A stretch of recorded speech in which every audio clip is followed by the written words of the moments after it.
with you all this eye look that I created by using LA Colors Ice Pigment Powder called GLITZY that looks like this right here. This pigment is what was used to help to create the eye look in which you're seeing. And if you want to know more on how to achieve this look by using this ice pigment right here, then keep watching the video and I will see you all in another video again shortly. Later, dolls. Hey dolls, going to share a few things with you before I begin. This is a cape that I purchased from the Dollar Tree children's section. This is a one branded tutorial. Everything is LA Colors, and first thing up is a blush that I'm going to use as my crease color. Next is a quad palette called Mattenificent, and this is the DramatiLash in the name DIVA. Loves those lashes. This is an eyeshadow, a loose pigment, but I'm using this as a highlight. Yes, glam dolls, you can use eyeshadow as a highlight, and I'm going to show you how. And last but not least, the main attraction, which is the ice pigment GLITZY. I'm so excited. So I'm going to start out by priming the entire area of my eye, well, the mobile area of my eye, bringing it all the way up to the brow bone, and I'm using my fingertips to help blend that out. Then I'm going to use my MAC Mineralized Skin Finish in a color called Medium Deep. I'm using this as a base to give me a solid colored canvas to work with, and it also helps as a transitional color to help the rest of my shadows to blend easily. So if you're an official glam doll, you already know my MAC Cosmetics Saddle Brown. This is going to help separate the brow bone from my crease color, and it also helps to warm my eye up for the next application of color, which is the fun part. The blush. Yes, this is actually a blush, but I'm going to use this as a crease color, glam dolls, but I'm going to keep it very low underneath to where I had placed the MAC Saddle Brown. And by keeping it low, I'm really digging deep into my crease, which is right there. Right there is where I'm choosing to keep it low. I don't want to take it up towards the brow bone, but this is a blush that's used as a crease color. Told y'all. So here's the quad palette. This is called Mattenificent. Let me tell y'all, look at how pigmented this eyeshadow is when applied. It is not chalky, as you can see. Actually, color you see, color you're going to get. Absolutely is impressed by this quad palette. Plus, to say that it was just a buck, look at that. It is absolutely freaking gorgeous. So now I'm taking the bluish looking color, and just a tiny bit of this is going to go a super long way, as you're about to see. I'm taking that, focusing in on that outer V and blending that out with a fluffy blending brush. And now for the ice pigment. Dolls, this pigment, at first I was a little skeptical, but I said let me spritz and moisten the brush. Once I did that, look at how pigmented that is. You see that? Look at that. But then I realized I used the wrong brush. So with a flat shader brush, I'll go back into the pigment, spritz it again just to get it nice and moist. And now look at how gorgeous this pigment is. It is, I see why they call it ice pigment. The quality of this pigment is insane and definitely can rival the higher end designer brands, but at a fraction of its cost. So once I apply that, I'm going to go back into the quad palette and retouch up that outer V. Like I said, a little bit of that is definitely going to go a long way. And then I applied my false eyelashes and wing liner off camera. And I'm much of a glitter girl, so I'm going to really take this to the next level by using a liquid liner.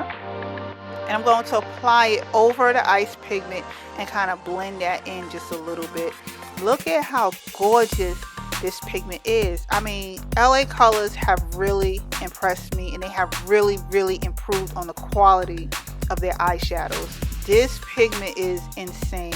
Look at how gorgeous when applied. Absolutely freaking breathtaking. So anyhow, moving forward, I'm now going to highlight underneath the areas of my eyes. And I know in many other makeup tutorials, you glam dolls may have seen a YouTuber do this after applying a foundation, but I have my own technique called reverse highlighting and contour, in which I'm about to show you. So I'm taking my Ben 9 banana powder, and I'm going to quickly set that concealer underneath the areas of my eyes to avoid creasing.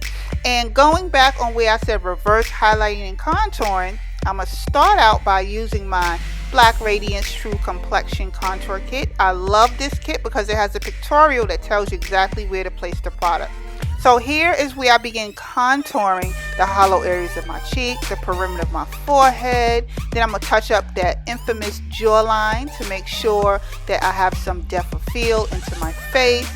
And once I do that, I'm then going to move into using my Profusion Cosmetics Peach Concealer, because I have to conceal that lurking shadow that seems to hover right above my lip area. And this concealer was only $3. I mean, it's really fabulous, but you're gonna see it all come together. So I'm gonna blend out this concealer really quickly with a Beauty Blender dupe that's damp, and then I'm gonna take my two Fave foundations, my NC 45 and 50 by MAC, mix them together, and here is where I pull the whole look together, glam dolls. Now remember when I told you I like to do reverse highlighting and contouring? I'm gonna avoid patting in underneath the areas of my eyes. I'm saving that last because I want the highlight look but not too highlighted. But here is where I pull it all together. Doing the reverse technique, it really gives me a more natural contoured look, and with whatever residue is on the brush, here is where I pat it in gently underneath the areas of my eyes to help maintain that highlighted look but not too highlighted. And I'm going to take my MAC Fix Plus and spritz my face, and then once again, whatever residue is already on my makeup brush, here is where I'm now just patting all over the entire perimeter of my face. Now, here is the fun part. Remember that loose pigment eyeshadow? Here is how I use it as a highlight. Check this out. Now, this is a fan brush. Wait for it. Look at that glow. Look at that glow. Dolls, that's what I'm talking about. I keep telling y'all, makeup really has no rules to it. This is a loose pigment eyeshadow, and I decided to use it as a highlight, and look at that glow. What? That is insane. And this eyeshadow was only $1. Yeah, it's worth it. So here is my ICED Cosmetics Rose de Rio. A little bit of this goes a long way for me because I really want the highlight to be my main attraction.